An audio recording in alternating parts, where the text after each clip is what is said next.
What's up, everyone? Thanks for tuning in today for another episode of Niners News here on 49ers Hive. My name is Zach Hernandez, and as always, I am joined by my co-host, Matt Llewellyn. And today we're going to be talking about our initial training camp stories and impressions. Matt, what has stood out to you the most so far through a couple days of training camp?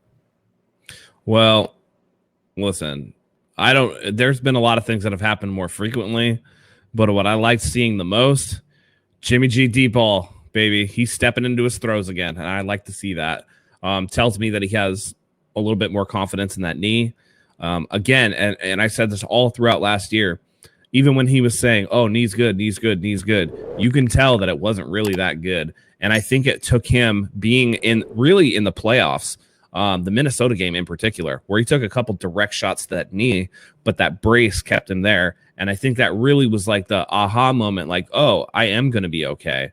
And now he's actually had, like he said, a healthy offseason for the first time, in a 49ers uniform. It's going to be a second full season as a starter. He's not worried about, initially when he came in, from New England, that first offseason, it's like, well, now I got to get installed in this Kyle Shanahan playbook, and this is going to take a long time.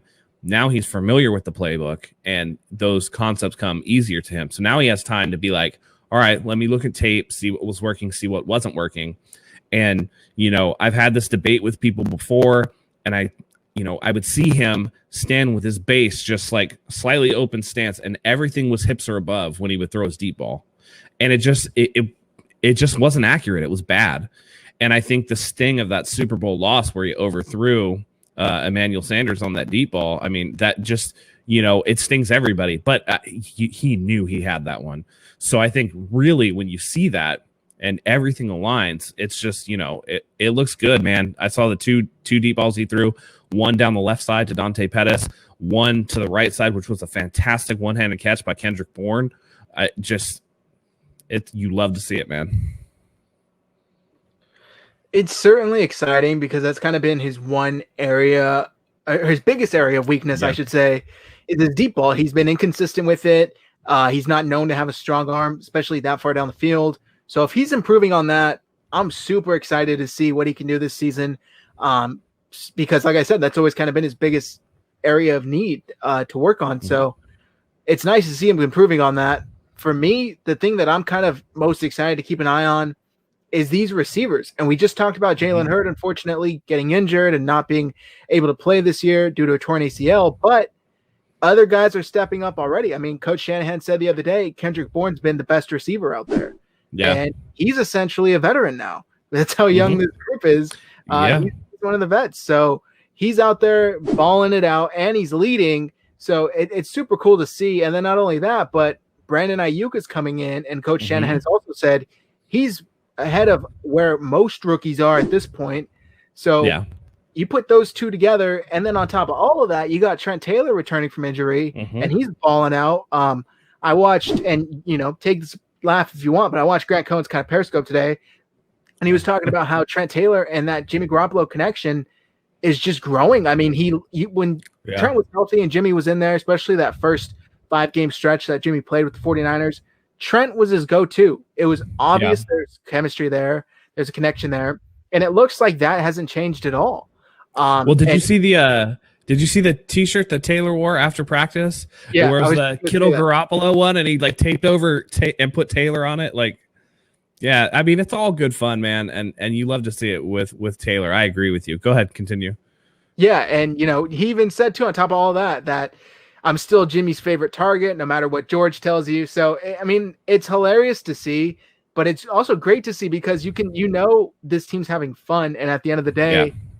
If the team's having fun, then more often than not, things are going to go right because they're not so stressed out and worried about doing every little thing right. It's kind of coming naturally to them, and they want to go out there and ball. And I think these receivers are doing just that.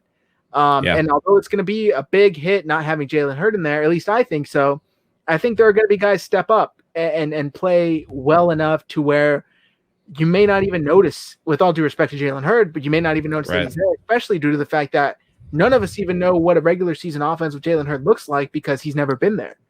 So exactly. And then you throw in Tavon Austin and JJ Nelson. I know you've said previously that they're just camp bodies. I think one of these guys particularly Tavon Austin, has a decent chance of making the final roster. Yeah, I mean, I'm not going to say that, they're just, when I say camp bodies, I mean, they're obviously looking for somebody that is more reliable in the return game than Richie James was, especially on kickoffs. That was a problem area for the 49ers with starting field position. And so, you kind of want to see what somebody else can do. So from that aspect, I think Tavon Austin is a viable return guy. So yeah, of course, you're going to see what he can do and you're going to get him out there. But as far as wide receivers go, even without Jalen Hurd, you're looking at, Deebo Samuel when he comes back. You're looking at Kendrick Bourne, Trent Taylor, if he stays healthy. Those are going to be three of your guys. And then you got Brandon Ayuk, who, apparently was cooking today. He was working against Jason Verrette, and I'll get to Jason Verrette in a minute, but he was cooking today. So when you look at those top four wide receivers, I mean, that's not a bad group. And then on top of that, you're talking about, Dante Pettis could have a resurgence. We still haven't talked about Richie James. There's other players on this team where you're just like, when it's from top to bottom, when you look at the group, it's not a terrible group, even without Jalen Hurd. Now, moving on to Jason Verrette, this was something that I thought was really interesting. Not only that was Jason Verrette getting first team reps, he was doing it on the left side, which has been Richard Sherman's domain. And Richard Sherman was actually seen today lining up on the right side, which was like super crazy. Like, you think about it, he's taken a handful of snaps there, like his entire career. So it's going to be really interesting to see what they suss out, because unlike the wide receiver group, which I think has a lot of depth, maybe no true number one, but a lot of number twos and a lot of guys that can contribute, the cornerback, the secondary, I think, especially at the corner position, is really thin to me. You still have E-Man, and you have Akella Witherspoon coming into the final year of his rookie contract, and so we're going to see what we get from those guys. E-Man was good last year, but he's still an undrafted free agent, and can he hold up and produce again? Akella Witherspoon shows, I hate this word, but I'm going to say it, shows flashes of being a top cornerback, but he's not consistent. When things get into his head, he lets it spiral out of control. You have Richard Sherman, who's aging, and then you have Jason Verrette, who can't stay healthy. Again, this is going to be another one of those situations, and this is where I draw inspiration for, what I said about Jalen Hurd. It's just that it's not a talent thing. You look at Jason Verrette, he's an all-pro caliber cornerback, but just can't stay healthy. And it's, so you have all these questions at corner, and not only that, you're switching up people's positions and you're experimenting with it. It's going to be really interesting to see where it goes.